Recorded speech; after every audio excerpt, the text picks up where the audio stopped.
Hi, and welcome to Dr. V's Chemistry Webcast. In this webcast, we're going to learn how to calculate the molar mass for any substance as long as we know its formula. In this unit, we're really focusing on the mole, which is a central idea in chemistry, and it's the chemist's number one unit of choice for chemical quantities. By definition, a mole is a sample that contains 6.02 times 10 to the 23rd particles, or 6.022 times 10 to the 23rd particles. That's a lot of particles. Now, when I say particles here, I might mean atoms, I might mean molecules, I might mean formula units. I'm talking about representative particles for that substance. In this image, we have beakers containing 1 mole of those different substances. Now, what they all have in common is that each one of these samples contains 6.02 times 10 to the 23rd particles. So it might mean formula units for the mercury 2 oxide, molecules for sucrose, atoms for copper. They all have different volumes, and they all have different masses. And the reason that's important is that we're going to use mass to figure out the number of moles. We're not going to count particles to find moles. We want to be able to do it by weighing. So to find moles by weighing the sample, we're going to use molar mass, the mass of 1 mole of that substance measured in grams. So the units are grams per mole. It's grams per 1 mole. I didn't write the 1 in the unit, but it is there, and that's important. And the reason it's important is that we're going to use these as conversion factors in dimensional analysis. If we have grams, we can use the molar mass to convert to moles. If we have moles, we can use the molar mass to convert to grams. It's grams per 1 mole. And when we get into stoichiometry later in the course, that's going to become really important. It's surprisingly easy to determine the molar mass of elements. For an elemental sample, the molar mass is equal to the average atomic mass of that element reported in grams. So let's do an example so you know what I mean. If we think about gold, we look on the periodic table. The mass of 1 atom of gold in AMU, on average, is 196.967. Now, we know that's a weighted average, but that's what's reported on the periodic table.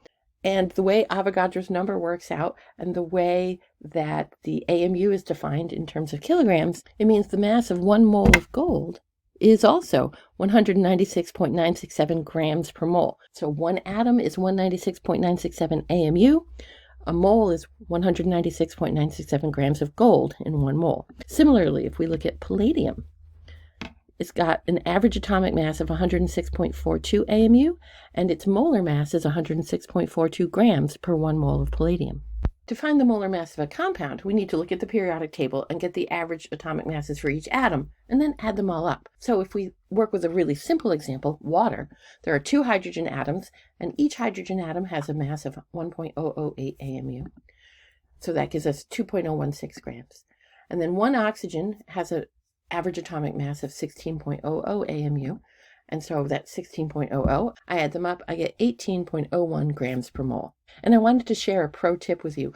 When you're reporting your molar mass, always leave at least 2 digits after the decimal place with your answer. You don't want to round more than that, because when you start doing dimensional analysis, you don't want your molar mass to limit your precision. So always include at least 2 digits after the decimal place, maybe more if your periodic table's got more precision to it. Now, if we think about this for the compound, 1 molecule of H2O would have a mass of 18.0 AMU. If we multiply it by Avogadro's number and convert AMUs to kilograms and then to grams, we find that 1 mole of water has a mass of 18.0 grams, which is about 18 milliliters of water. Let's do some practice problems. I recommend getting out your periodic table and your calculator and pause the webcast and try to do the problem on your own and then check your answer against mine. What's the molar mass of calcium sulfate, CaSO4? Well, I've got 1 calcium at 40.08 AMU, so 40.08 grams. 1 sulfur at 32.06 AMU, so 32.06 grams.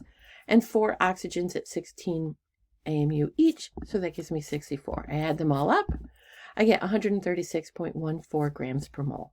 Let's do another practice problem. What's the molar mass of nickel 2 nitrate? And we're given the formula. You do, of course, have to have a correct formula to do this. 1 nickel at 58.69 AMU on the periodic table. I've got 2 nitrogens at 14.01 AMU each, and then I've got 6 oxygens at 16 AMU each.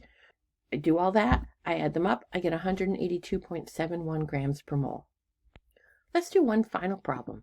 Sodium carbonate decahydrate. Ooh, you might not have seen this kind of compound before. This is what we refer to as a hydrate. So it's got an ionic compound, an anhydrous salt, and then there are some water molecules complexed with them, and they stay together.